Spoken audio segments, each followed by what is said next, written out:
Hi, Victor Vogel here with Reduced Threats. Just following up on a video I just finished on kidnapping, and in that video and throughout my book and creating a bad guy free zone while traveling, where we were actually walking through the big book through a video series. I mentioned an app called SmartTravel by the State Department. So I wanted to take a second and just kind of familiarize you basically with this app. We won't go through the whole app, but just to give you an idea of where to find it, what it looks like, and some of the things it can do for you. It's a very important app to keep available if you travel domestically, and especially if you're going to be traveling internationally. And if you happen to be a business person traveling internationally, it's really very important to have it on your phone. So I'll walk you through that. Okay, right now. I want to talk to you a little bit about the SmartTravel app that I mentioned in my kidnapping series, and also in the walkthrough of my book, Creating a Bad Guy Free Zone While Traveling, which is on Amazon.com, by the way. All right, you can go to Apple here and simply go to this app and download it right here. And once you download it, you'll open it. It'll look something like this. There are several things you can do down at the bottom. The first thing it does is it talks about countries that you might be traveling to, and so it gives you a list of countries here. As you can see, you can select a variety of countries from anywhere you want to go. Thought we might pick a country here that let's say we want to visit Libya by chance. Oops. Let's go back here. There's Libya's travel warning. There is actually a travel warning issued for Libya, so we would want to take a look at that travel warning, and that pretty much lays out the exactly what's going on with it. This was back in 2014. They suspended basically all operations into Libya, and as you go down through a warning that looks a little like this, you can see that there's a lot of information about what's going on there, the rebels, the Al-Qaeda, and the groups of terrorists that are operating there. For example, violent extremist activity in Libya remains high, and extremist groups have made threats against U.S. government officials, citizens, and interests. So if you have to go there, obviously you'd want to go there with armed security and protection, and not just your average armed security protection. We're talking about a full security organization with armored cars and the whole thing. So that's an example of how you can look at a particular country. It talks about safety and security, local customs, and the whole thing. You can walk through each of those for every country. Now, this program here is called S.T.E.P. You can sign into S.T.E.P. and you can create your own account, and once you do that, there's several things you can get. Email alert subscriptions that are customized to your particular travel, but you can also get information about how to provide the State Department for the country, or the State Department in general, your travel itinerary, which then is available to the embassies in the countries that you travel in case you might need them.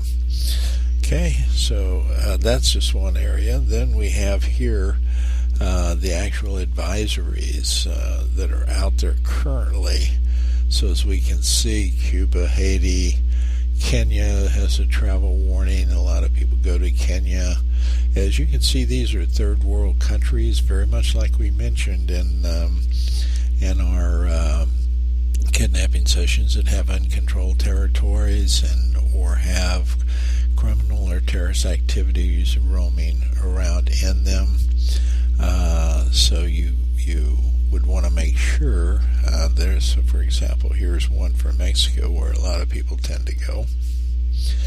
As we go down through here, you can see, for example, gun battles between rival criminal organizations or with Mexican authorities have taken place on streets and in public areas during broad daylight. So these are some of the kinds of things you want to know about a country before you go into it, so you're prepared for it.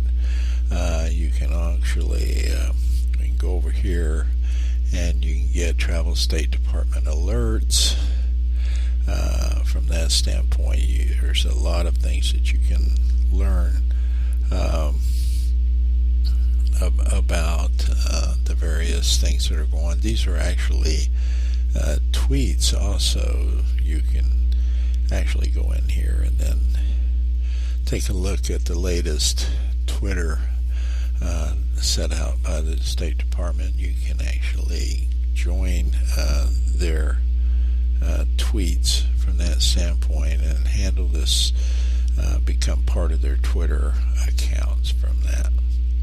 So there's a lot about this app that's really important for you to have. It's on your phone. It's free. It's provides you a lot of safety and security and a lot of opportunity to protect yourself and learn about the countries you're going into.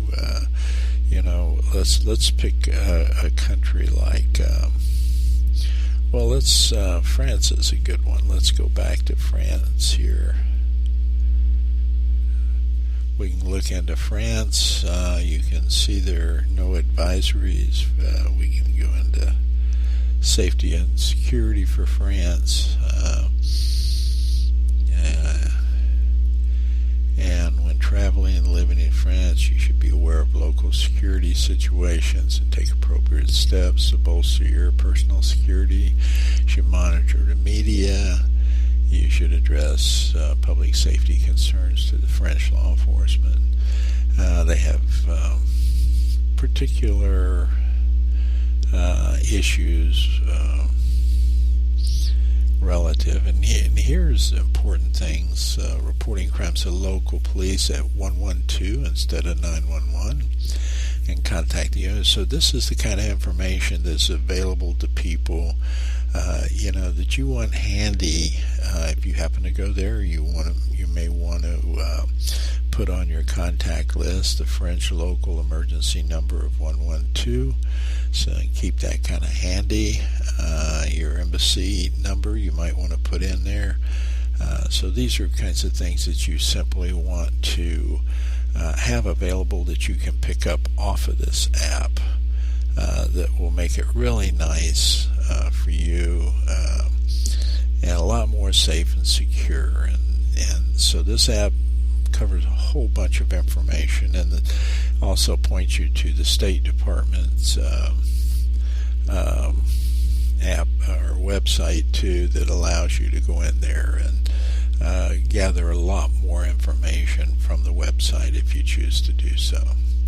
So I encourage you highly to just, particularly if you travel on business internationally, or you're going on an international vacation trip, or even if you're just traveling in the United States, if something might happen like hurricanes or the big nor'eastern that hit the northeastern United States today, those kinds of things also pop up under the United States, the country of America, or the United States. So you want to take a look at this. Make sure you have this downloaded on your phone. It's real simple to do, real simple to ease, and then get an account with the State Department so you can